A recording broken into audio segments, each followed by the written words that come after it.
Majapahit Study Club kali ini berkolaborasi dengan Ki Mbah Meong akan menelusuri jejak-jejak peradaban prehistoris di Pacet, Mojokerto, di mana Pacet dikenal dengan surga peradaban prehistoris, menhir, dolmen, sarkofagus, dan teman-temannya. Kali ini kita akan mengunjungi situs Njinggring di Desa Sumber Kembar, Pacet, Mojokerto. Ada sebuah 3 menhir yang dikenal dengan batu terbang, yaitu batu yang melayang di atas permukaan tanah.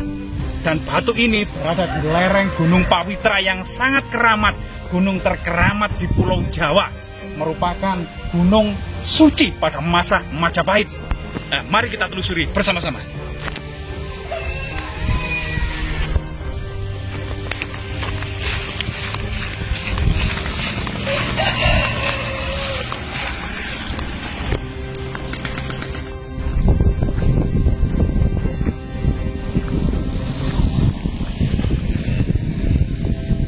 Di Desa Sumber Kembar, Pacet, Mojokerto ini kita mendapati jejak-jejak dead monumen peradaban megalitik, yaitu 3 buah menhir yang ditopang oleh batu-batu kecil.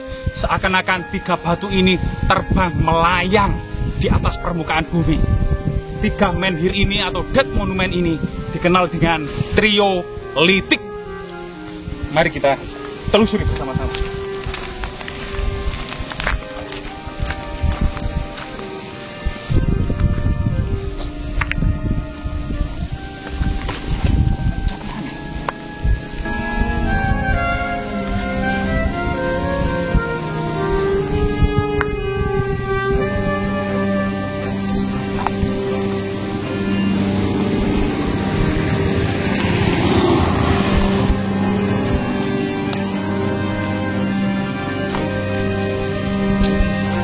Bangunan megalitik atau menhir ini merupakan peninggalan peradaban prehistoris di Nusantara, yaitu sekitar 2.500 tahun silam.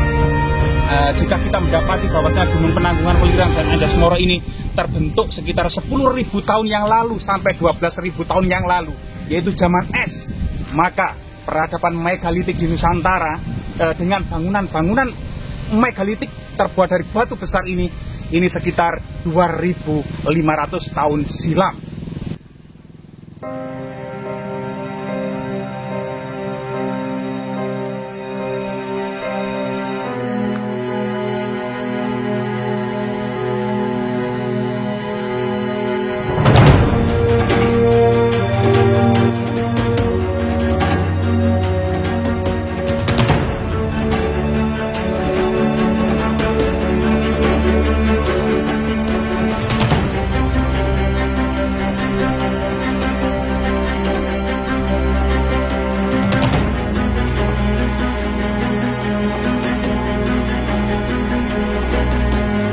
Pada masa prehistori kita mendapati bahwasanya menhir ini merupakan lambang bersemayamnya arwah-arwah leluhur, yang kemudian di situ kemudian diadakan upacara pemujaan untuk para leluhur yang sudah meninggal, agar bisa yang dipercaya bisa memberikan manfaat atau menolong anak-anaknya yang masih hidup.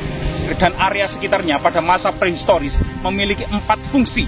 Yang pertama adalah pemujaan arwah leluhur atau arwah nenek moyang. Kemudian yang kedua adalah tempat bermusyawarah masyarakat desa, masyarakat prasejarah.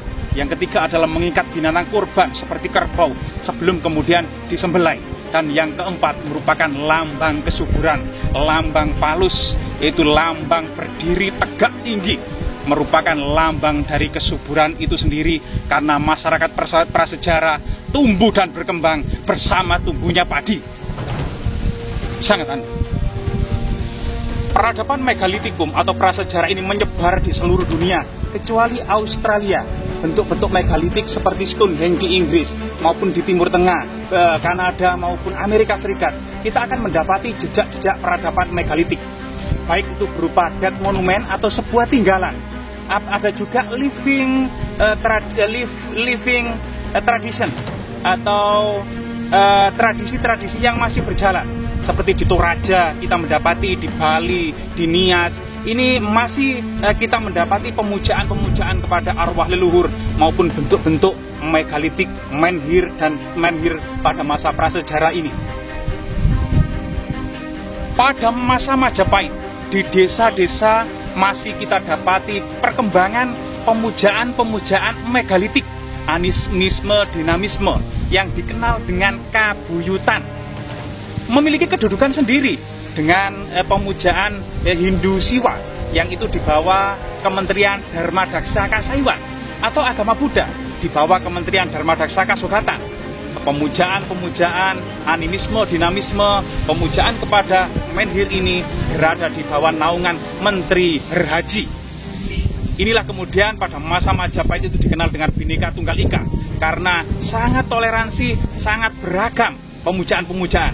Seperti menhir ini mengarah dan condong kepada Gunung Penanggungan, atau nama kunonya Gunung Pawitra, atau Gunung Pucangan, atau Gunung Pugawat, Gunung Suci yang prasastinya sejak masa Balitung di situs Jedong tahun 910 sampai kemudian kita mendapati prasasti terakhir angka tahun 1511, yaitu sekitar 900 tahun. Pawitra ini merupakan asrama dan akademi yang merupakan dan menaungi berbagai macam aliran. Tidak hanya Buddha, tidak hanya Siwa, tidak hanya Wisnu, tidak hanya Buddha, melainkan juga berbagai sekte kabuyutan. Luar biasa sekali, sangat anu. Gunung Pawitra merupakan gunung suci, meskipun terbentuk 10.000 tahun yang lalu, berbeda dibandingkan dengan gunung-gunung yang lain. Gunung Pawitra selalu gundul di puncaknya. Ada satu puncak tertinggi dan dikelilingi 4 puncak di keempat sisinya. Juga puncak-puncak kecil di sebelah yang agak jauh. Gunung ini dipercaya pada masa kuno merupakan bersemayamnya arwah-arwah leluhur serta para dewa.